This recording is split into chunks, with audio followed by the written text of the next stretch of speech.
This is the next set of lectures for the JEE and NEET series. तो यहाँ पे देखो क्या है, तीन आइडेंटिकल हीट कंडक्टिंग रॉड है, ठीक है, जो सीरीज में कनेक्ट हुआ है। Rods on the sides have a thermal conductivity while that in the middle has a thermal conductivity. मेरे पास तीन रॉड है ऐसे सीरीज पे। Left end of the combination is maintained at a temperature and the right and maintained at a temperature 3T होगा ये, और right and में क्या है, वो भी T टेम्परेचर पे।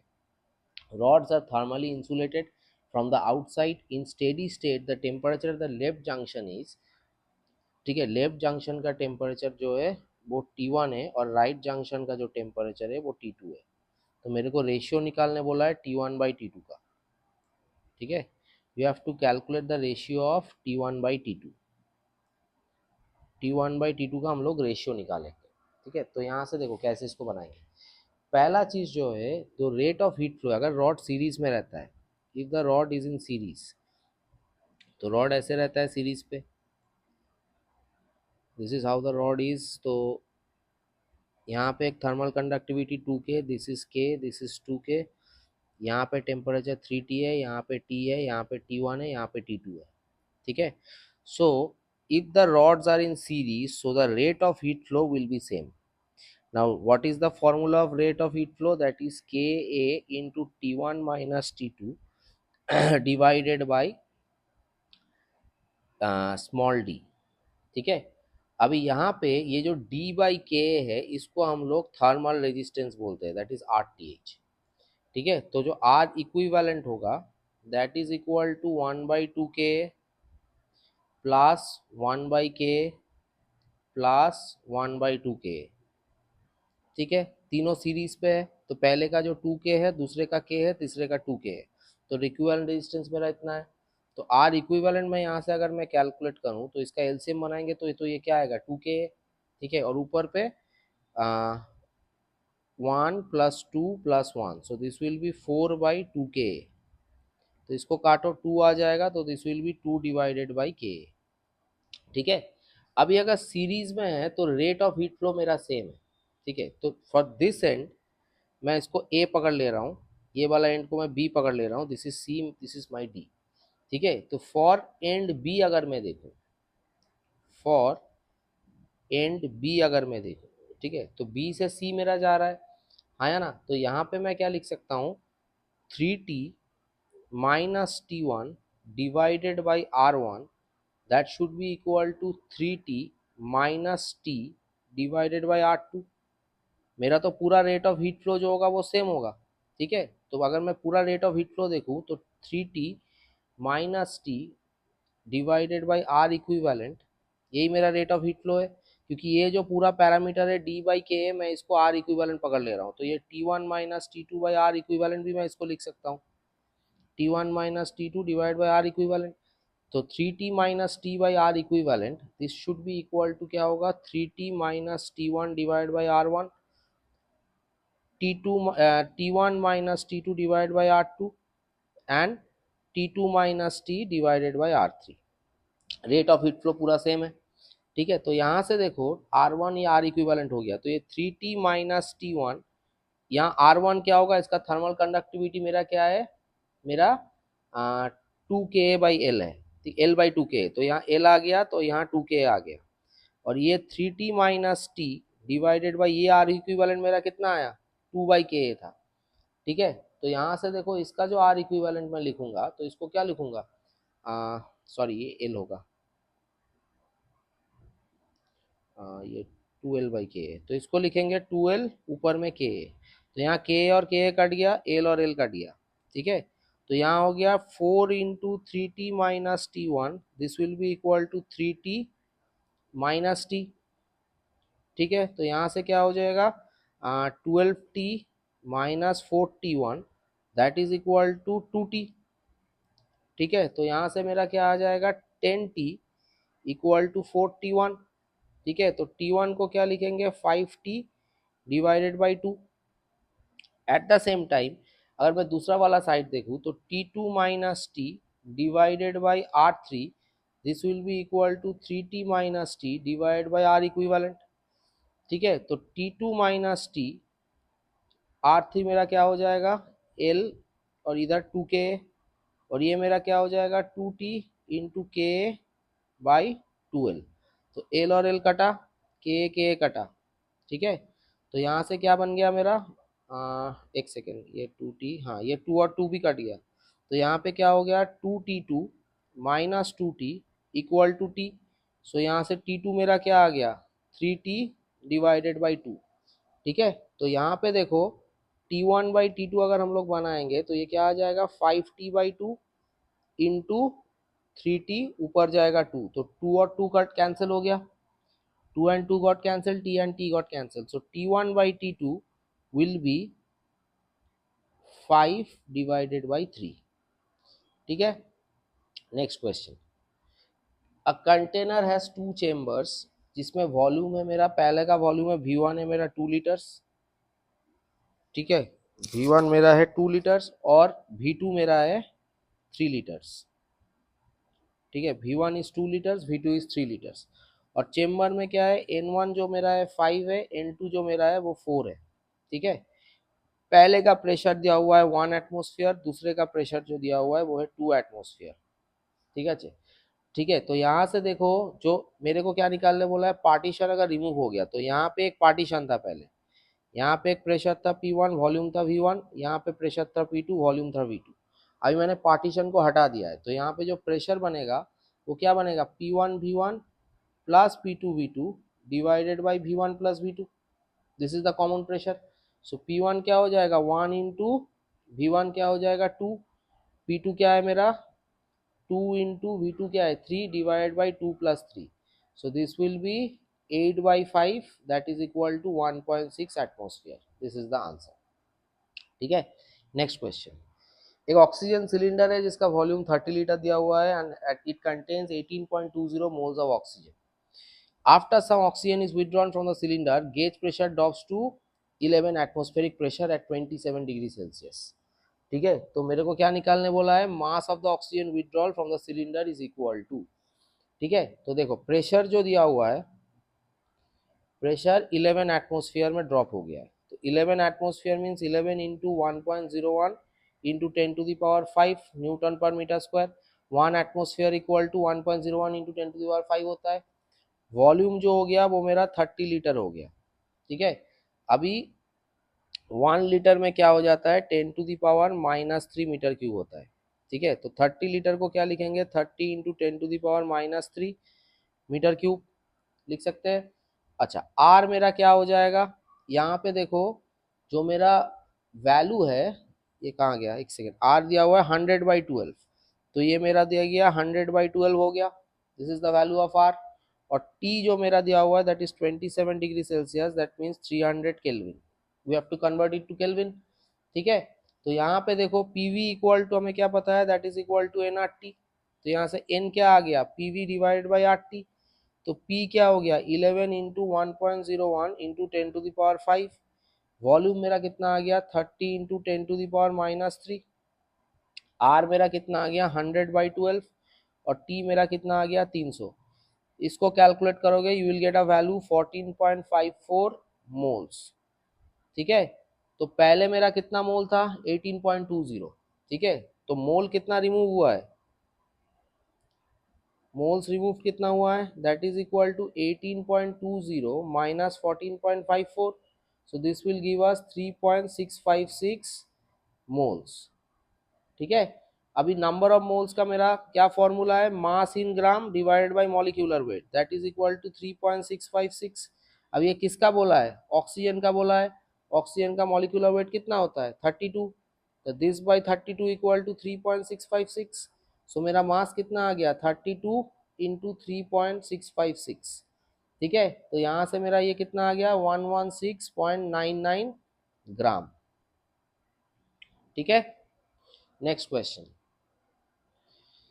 दो गैस है ए और बी और दोनों का सेम प्रेशर है और सेम सेपरेट सिलेंडर में रखा हुआ है दोनों गैस। अब दोनों में क्या दिया हुआ है, एक मूवेबल पिस्टन है R A and R B on supplying equal amount of heat on both the system, so both the system has equal amount of heat, तो del Q1 will be equal to del Q2, ठीक है।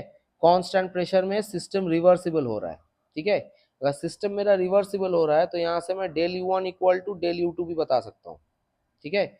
और piston जो है वो 16 centimetre और 9 centimetre मेरा displace हुआ है, ठीक है। तो मेरे को चेंज इन इंटरनल एनर्जी भी सेम बोल दिया, यहाँ पे बता दिया है, ठीक है, जरूरत नहीं है। आर ए बाई आर भी मेरे को निकालने बोला है, ठीक है। तो यहाँ पे देखो del Q1 will be equal to del Q2 given. First law of thermodynamics क्या बोलते हैं? फर्स्ट लॉ अगर हम लोग देखेंगे, del Q equal to del U plus del W। तो यहाँ पे देखो del U plus del W1 equal to del U plus del W2। तो यहाँ डेल U दोनों में क्यों सेम हो गया? क्योंकि इंटरनल एनर्जी सेम बोला है, तो del U dot del U cut गया। तो डेल्टा U को हम लोग क्या लिखते थे? Delta U can be written as P into delta V, right. So P into delta V1 can be written as P into delta V2, क्योंकि दोनों ही कांस्टेंट प्रेशर के अंदर है, तो यहाँ P भी सेम होगा, तो P और P कट गया। अभी वॉल्यूम को क्या लिख सकते हैं? Area into change in length, है ना। This can be written as volume. So in V1 it can be written as A1 into delta X1, और इसको लिख सकते हैं A2 into delta X2। Area को मैं और शॉर्ट में क्या लिख सकता हूँ? Pi into R1 square into delta X1, और ये pi into R2 square into delta X2। पाई और पाई कट गया, है ना। तो यहाँ पे देखो R1 बाई R2 का जो स्क्वायर होगा वो क्या लिख सकते हैं? Delta X1 divided by delta X2। अभी डेल्टा X1 और डेल्टा X2 मेरा कितना दिया हुआ है? एक है, सॉरी, ये delta X2 by delta X1 होगा। ये एक है 16 सेंटीमीटर, दूसरा है 9 सेंटीमीटर। तो दिस इज नथिंग बट मेरा delta X2 by delta X1 को मैं क्या लिख सकता हूँ? एक सेकेंड, 16 डिवाइडेड बाई 9, ठीक है। तो R1 बाई R2 का रेशियो क्या हो गया? 4 डिवाइडेड बाई 3, ठीक है। This will be my answer. दूसरा, according to law of equipartition of energy, number of vibrational mode of a polyatomic gas, ठीक है। अभी एक पॉलीएटॉमिक गैस में कितना वाइब्रेशनल मोड का डिग्री ऑफ फ्रीडम पूछा है मेरे को, ठीक है। तो यहाँ पे देखो, अगर मैं एक पॉलीएटॉमिक गैस देखूं, पॉलीएटॉमिक गैस, ठीक है। पॉलीएटॉमिक गैस में क्या होता है? मेरा 3 ट्रांसलेशनल एनर्जी होता है, 3 ट्रांसलेशनल वाइब्रेशंस होता है, मोशंस होते हैं। मेरे पास 3 रोटेशनल मोशंस होते हैं, ठीक है। और मेरे को कितना वाइब्रेटरी मोशन है वो पता नहीं, वाइब्रेशनल मोशन कितना है वो मेरे को पता नहीं, ठीक है। तो मैं अगर टोटल इंटरनल एनर्जी देखूं, U इक्वल टू मैं क्या लिख सकता हूँ? एक होगा U इक्वल टू, हमें पता है एफ आर टी होता है, F/2 RT होता है। तो ट्रांसलेशनल का मेरा 3 है, तो ये 3/2 RT हो जाएगा। रोटेशनल का मेरा भी 3 है, तो ये 3/2 RT हो जाएगा। और वाइब्रेटरी का क्या होगा? मैं इसको F into R into T लिख दे रहा हूँ, ठीक है। अच्छा, तो यहाँ पे अगर हम लोग इसको सॉल्व करेंगे तो U इक्वल टू पहला वाला क्या आ जाएगा? यहाँ 2 डाल दो, यहाँ 6 RT हो जाएगा प्लस F/RT, ठीक है। तो 2 से 6 को काटोगे 3 हो गया, तो U इक्वल टू क्या आ गया? 3 RT प्लस F/RT, ठीक है। अभी CV मेरे को क्या मालूम है? Specific heat at constant volume, that is DU into DT। तो this can be written as 3R plus FR। तो यहाँ से तुम अगर R कॉमन ले लो तो ये हो जाएगा 3 प्लस F, ठीक है। और CP को क्या लिख सकते हो? इसको लिख सकते हो CV प्लस R, ठीक है। तो ये 3R प्लस FR प्लस ये हो गया R, तो ये क्या हो गया? 4R plus FR। तो यहाँ से R कॉमन ले लो तो ये हो जाएगा 4 प्लस, सॉरी, R कॉमन ले लो तो ये हो जाएगा 4 प्लस F। तो गामा को क्या लिख सकते हैं हम लोग? CP by CV। तो ये R into 4 plus F divided by R into 3 plus F। R और कट गया, आया ना। तो यहाँ पे देखो 3 gamma plus F gamma, this should be equal to 4 plus F, लिख सकता हूँ। तो यहाँ से देखो 3 gamma minus 4, that should be F minus F gamma, है ना। तो यहाँ से अगर मैं F कॉमन ले लूँ तो 1 minus gamma will be equal to 3 gamma minus 4। तो F इक्वल टू क्या हो गया? 3 gamma minus 4 divided by 1 minus gamma. तो दिस इज माई आंसर, ठीक है। Next question, in thermodynamic system taken through a cycle ABCDA, work done by the gas along the path BC, अच्छा, ये सबसे easiest सवाल है, this is the path BC. तो यहाँ पे देखो बीसी में कोई भी पॉइंट ले लो, उसका वॉल्यूम जो है वो 400 ही रहेगा, दैट इज कांस्टेंट। तो अगर वॉल्यूम मेरा कांस्टेंट रहता है, if v इज कांस्टेंट, इसका मतलब डेल्टा v इज जीरो। तो वर्क डन का फॉर्मूला क्या होगा, p into delta we, right. So already delta v is zero, तो इसका वर्क डन जीरो हो जाएगा, 5 सेकंड में इसका आंसर हो जाएगा। ठीक है। दूसरा, यहाँ पे क्या बोला गया है, work done in the isobaric process बोला है। ठीक है, you have to calculate the work done in isobaric process.